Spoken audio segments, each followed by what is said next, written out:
Hello, welcome to Dateline USA.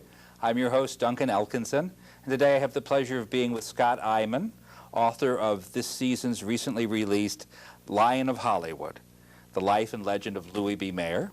Scott Eyman, welcome to Dateline. Thanks, Duncan. Scott is a newspaper editor. You edit the book review section of the Palm Beach Post. Correct.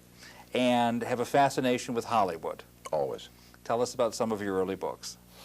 Well, my first biography was about Mary Pickford, which led me directly to write a book about Ernst Lubitsch, who directed one of her more controversial films, Rosita.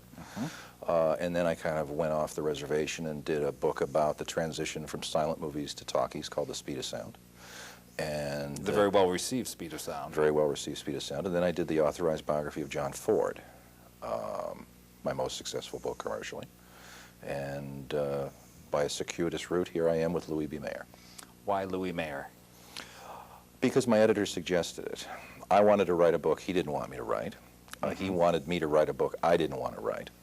So we sort of sat there for a couple minutes in silence, staring out the window, wondering which one of us would blink first. And finally, absolutely apropos of nothing, he said, do Louis B. Mayer. And it hadn't occurred to me. I'd never done a mogul before. You don't want to do moguls. They're not creative. They're just businessmen, you know. But I thought, well, it's an idea. It's a starting point for discussion. So I picked up the phone and called Lillian Ross, an acquaintance of many years, who knew him very well from when she was writing Picture in the late 40s, about the making of the Red Badge of Courage, and talked to her for about L.B. Mayer for a while. And then she suggested, well, why don't you call Betty and Adolph? She gave me Betty Comden and Adolph Green, talked to them, and so the dominoes started falling. And after I talked to 12 or 14 people, I thought, well, he's nothing like he's been written about. I was developing a much more nuanced character, a much more complex human being than this kind of one-dimensional cartoon figure. How so? How do we get this Jewish immigrant from the shuttle all the way to the studio system?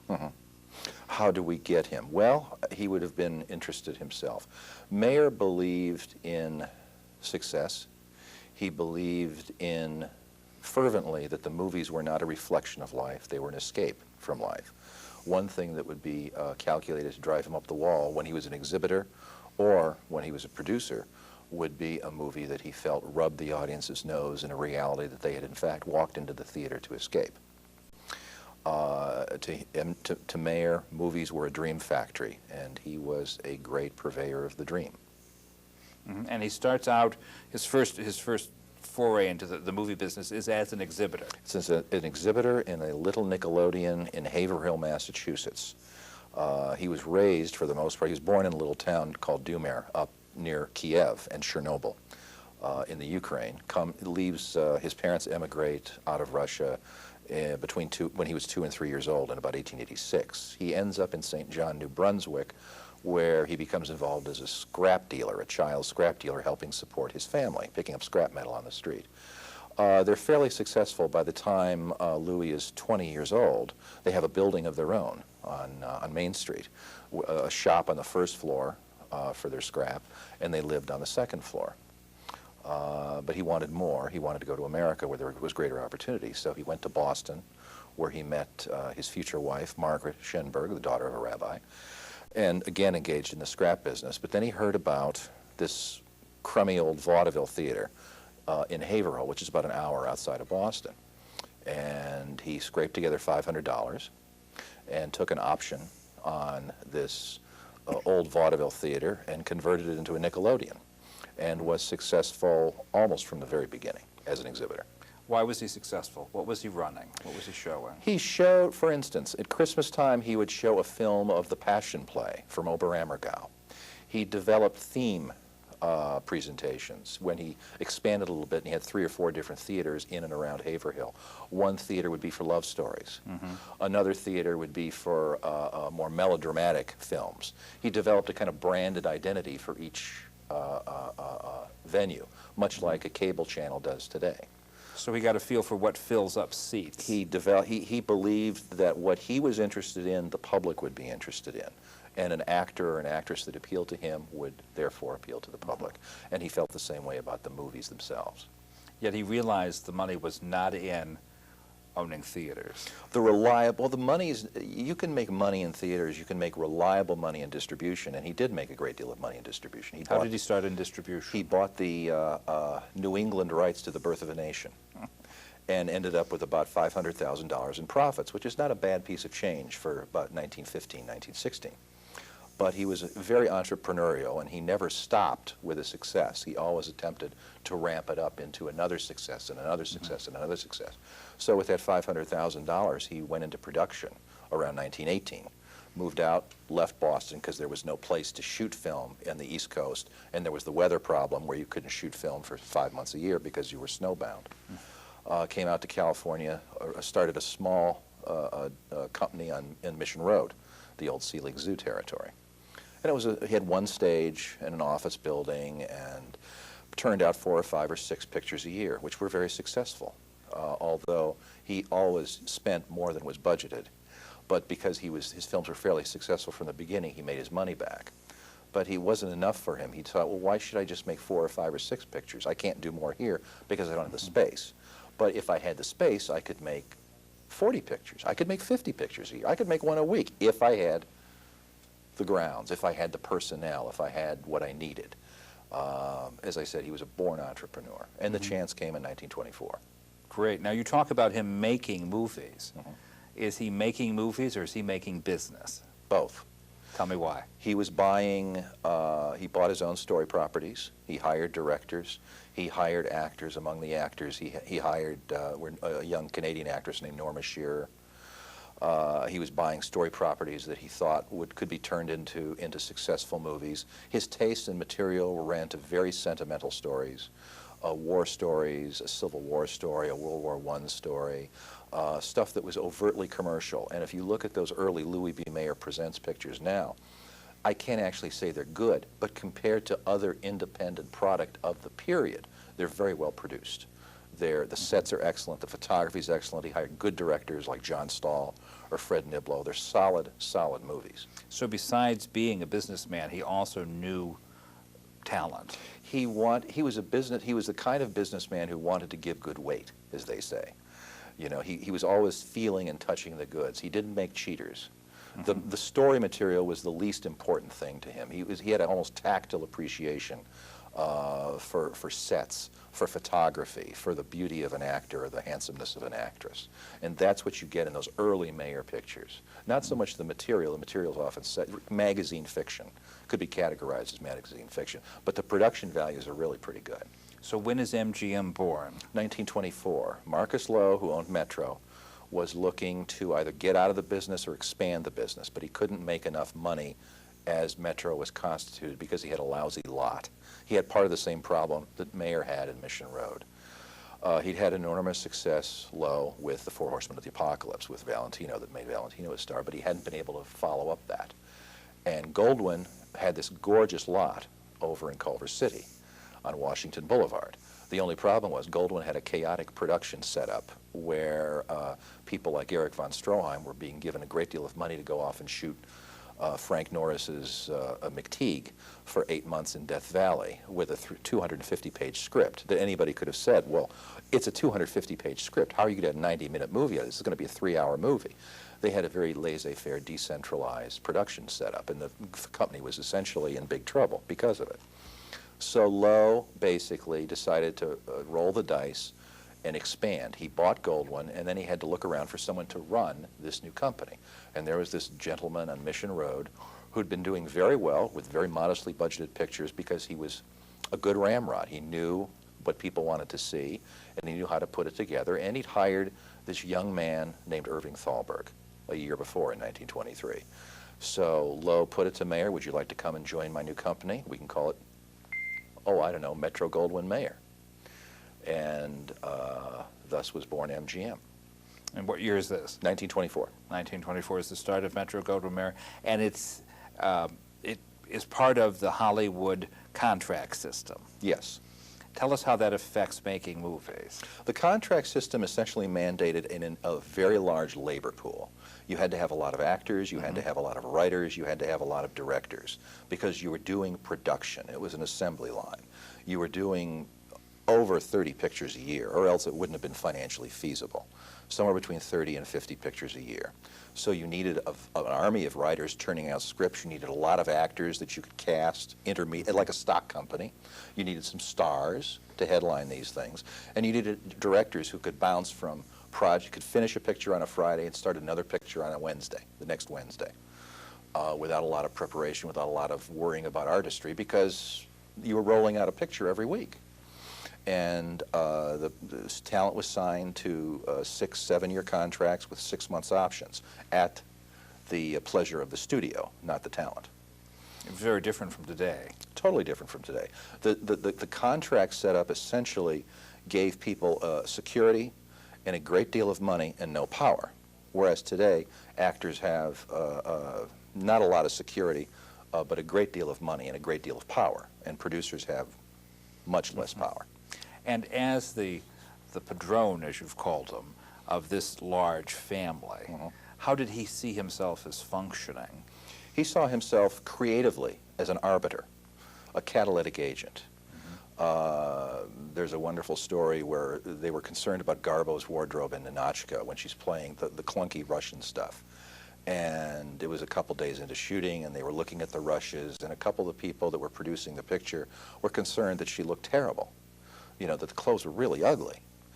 And the lights come up, and everybody's clearing their throats, and Lubitsch is sitting there, and Sidney Franklin, a couple other people expressed their concerns about the wardrobe. And Mayer piped in and says, "Gentlemen, you're forgetting something. It's Garbo." And Lubitsch said, "Well, that's it, boys, let's go." And that was the end of it. Because he understood that no matter how clunkily she was dressed, it didn't really matter. She was Garbo, and after all, half hour into the picture, the ugly duckling becomes a swan. Becomes the swan. And he knew that. He also knew that he had 6,000 employees to father, and sometimes those children needed to be shepherded, protected, encouraged. Yelled at. How did he do that? Well, one of the interesting things I found about Mayer, Jack Warner was always the same. He was always Jack Warner. Darryl Zanuck was always Darryl Zanuck. Adolf Zucker was always Adolf Zucker. But Mayer was whatever he needed to be for that person that was in his office at that moment. He was a chameleon, a shapeshifter. If somebody in his office needed a daddy, he'd be the warmest, most loving daddy that was ever born. If they needed a boot planted in their rear end, he would be the angry football coach, yelling at them.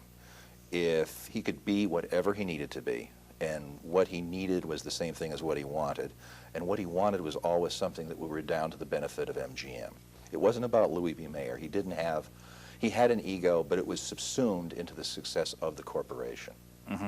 So that justifies his arranging marriages for stars, breaking up marriages to arrange marriages for stars? He felt if it was good for MGM, it was good for that performer, and if it was bad for MGM, it was bad for that performer.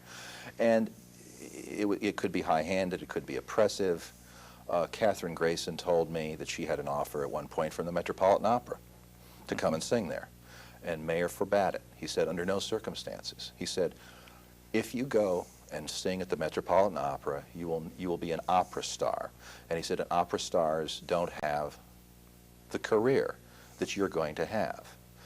And she said, this was a couple years ago, and she said, and you know, I thank him for that every day of my life, because I had a longer career. People still know who I am. Nobody remembers Lily Pons, an opera star, you know, of the late 30s, early 40s, except manic opera fans. But everybody sees Katharine Hepburn's movies on you know, cable channels. So here we have this immigrant peddler now sitting atop the executive chain of the largest studio on the West Coast. And most successful. And most successful, talking about American values. We get pictures like the Andy Hardy series, The Wizard of Oz. Tell me, what did Louis B. Mayer, what did LB really think about American family life? To him, the promise of America was not something written on a piece of parchment or you know, engraved on a marble wall. He was Exhibit A for what America could do. He'd come to this country with a 5th grade education. He dropped out of school at the age of 12. He wasn't good looking. He had no natural advantages, and he knew it. He knew it. What he did have was intelligence and wiliness and an incredible vitality, almost an animal vitality. And look at how this country rewarded him, with rewards that were far greater than if he'd done exactly what he had done in any other country on earth. More than in Canada, more than in England, more than in France. He had been rewarded here far more munificently than he ever could have been rewarded in any other country. So for him, this was not just a myth, this was a reality. And he aimed to present that reality in his pictures. He stood responsible for the content of his movies, unlike producers today who regularly, whether in film or television, regularly put stuff on the screen they would never actually see themselves or want to see themselves. They do it because they think the audience will like it or pay money to see it or it will be successful. But it's not necessarily anything they want their kids to see.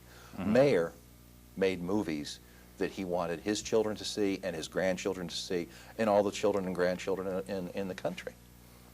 And did he put his personal stamp on all of these movies? He did in an indirect way. He did not, he never said under no circumstances. He gave people a great deal of leeway. He could delegate. You'd almost have to if you were going to put out 40 films a year. He said, I hire people for their brains. I'm not so stupid as to not let them use them, you know. But there were certain kinds of pictures he really didn't like. He didn't like violence in movies.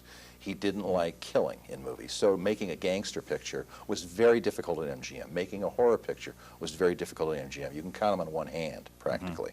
So producers didn't try, because it was more trouble than it's worth, you know, to try to get one of those things done. But he wouldn't say no under no circumstances. He just would kind of dig his heels in and come up with all these reasons why it wasn't a good idea. What he liked were movies like Meet Me in St. Louis, the Arthur Freed musicals he adored. Those were his pride of place, his pets, as it were. He loved Clarence Brown, the director of The Yearling. You know, his favorite MGM movie of all time was Brown's The Human Comedy, the adaptation from the Soroyan original screenplay, later a novel. That was his kind of filmmaking, the Freed musicals, the Clarence Brown films, the Garbo films, the Spencer Tracy, Katharine Hepburn films. That was his America. And despite the fact he shows his version of America on the screen, it was a good place to be a woman or gay if you were at MGM. He had more women in positions of power than any other studio. He had more gays working for him than any other studio. Now, partially that's a function of the Freed unit and the fact that they were engaged in the mass production of musicals, so they had to bring a lot of people in from the New York stage. A lot of talent from New York. A lot of talent from New York. But if he was homophobic, he kept it to himself. Margaret Booth, who was probably the second or maybe third most powerful person at the studio, was the chief of editorial at MGM, and he listened to her implicitly, and she could barge into his office at any time of the day or night. Yes. And you told me he had a woman doctor. He had a woman doctor, Jessie Marmerston, and of course in this period there were A, very few doctors, and B, very few men who would go to those very few doctors, because it just violated they would much rather you know, have a man doctor. But because he loved his mother so much, and had a really intimate, close relationship and feeling with his mother, and a secure relationship with his mother, he liked women. He genuinely liked women, and appreciated them. And yet he wanted his male stars to be married. Yes, because it promulgated the image that he wanted promulgated. He didn't want Mickey Rooney marrying Ava Gardner and then divorcing Ava Gardner a year later, because he's Andy Hardy. Yes. Andy Hardy wouldn't do that, but Mickey Rooney would. But Andy Hardy wouldn't.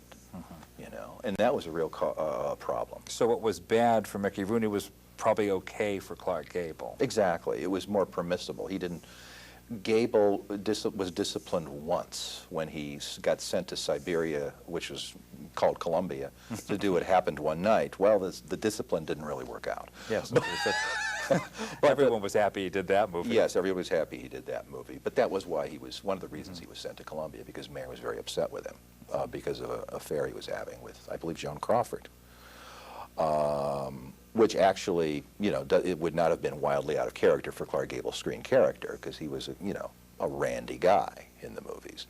But Gable wanted it modified. I mean, Mayer wanted that kind of behavior modified off screen as well as on.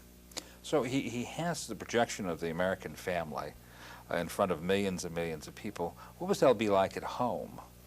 He liked women he could depend on at the office. At home, he wanted women to say, yes, Daddy, yes, LB, yes, darling. He didn't want a lot of grief from a woman at home. At work, he was perfectly happy to have a woman pull more than her own weight, and he would follow their advice. At home, he wanted to be the daddy. He wanted to be the patriarch. In essence, he was a Victorian, a Victorian man at home.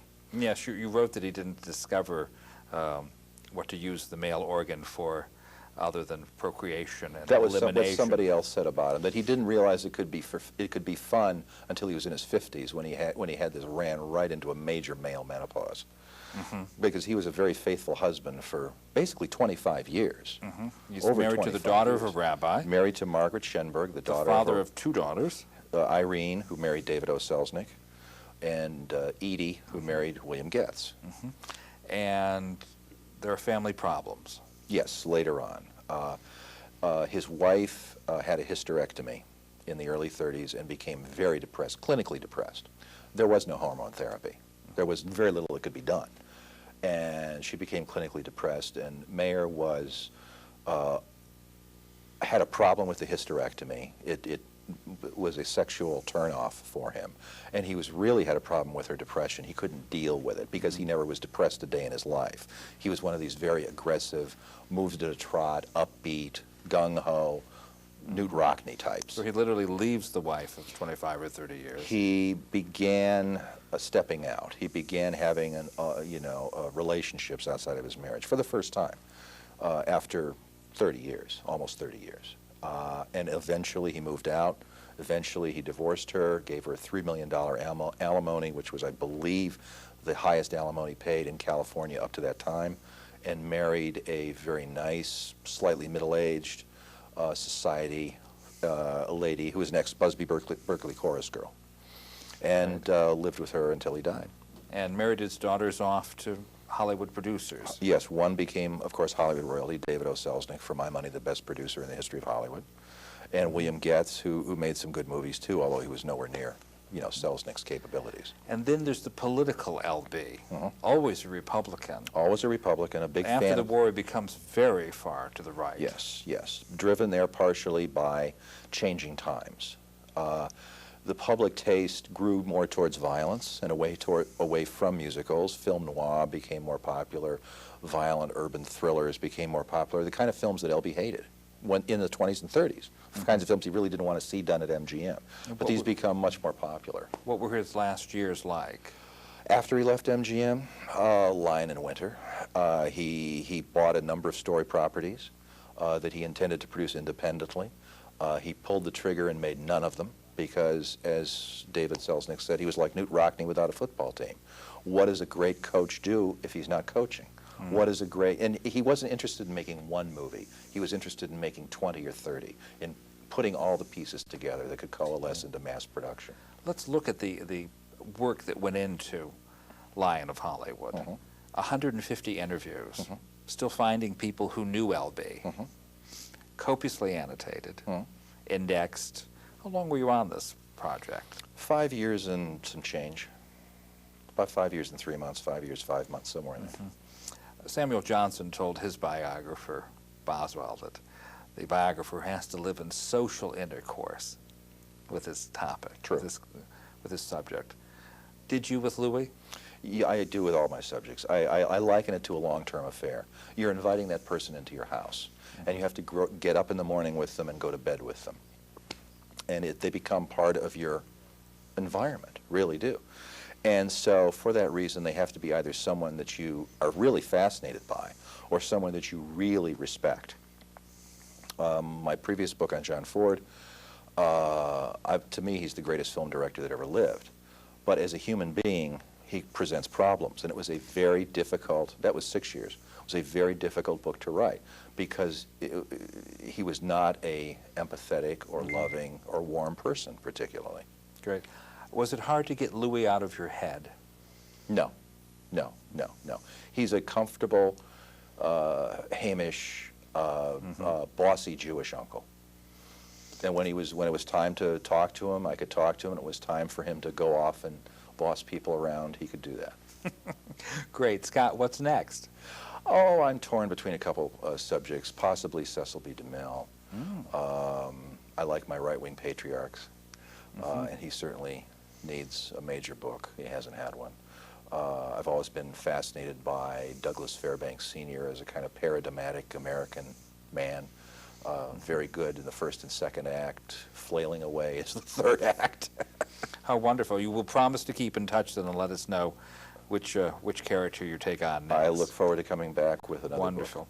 book. For Dateline USA, I'm your host, Duncan Elkinson. We've been here this afternoon with Scott Eyman, who has told us about his new book, Lion in Hollywood, The Life and the Legend of Louis B. Mayer, published this spring by Simon & Schuster, 2005.